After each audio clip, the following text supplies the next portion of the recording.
Credit balance होता है। अगर आपके पासबुक में क्रेडिट बैलेंस शो कर रहा है इट मीन्स फेवरेबल बैलेंस है।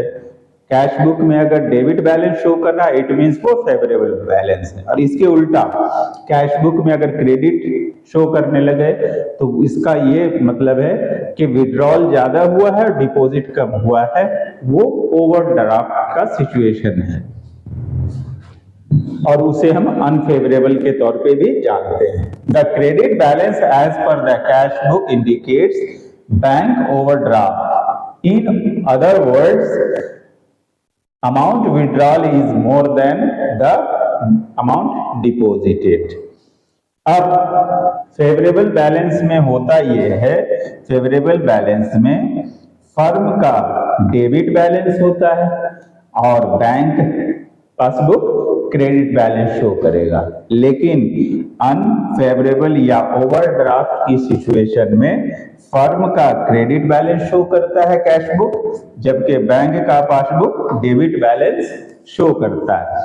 ये दोनों ही सिचुएशन एक दूसरे के अपोजिट है, इसलिए दोनों में का अलग अलग सिचुएशन में एक दूसरे के इनवर्स काम किए जाते हैं। अब किसे ऐड करना है, किसे सब्ट्रैक्ट करना है, जरा उसके बारे में देख लें। डीलिंग विद फेवरेबल बैलेंस, अगर आपका फेवरेबल बैलेंस चल रहा है मतलब आपने बैंक से ओवरड्राफ्ट नहीं किया है, आपका खुद का बैलेंस है, तो इस सिचुएशन में इस तरीके से काम होगा। सबसे पहले the date should be written at the top. एक हेडिंग की जगह पर डेट सबसे पहले दिया जाएगा।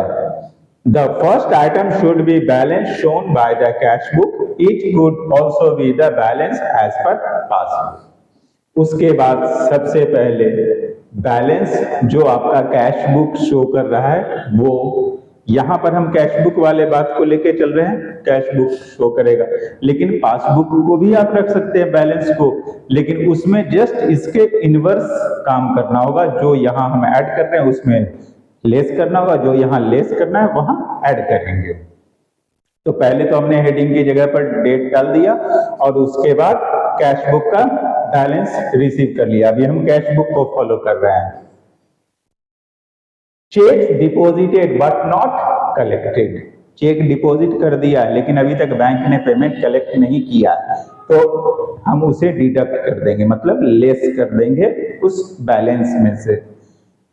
Check issued but not yet presented, amount directly deposited into bank.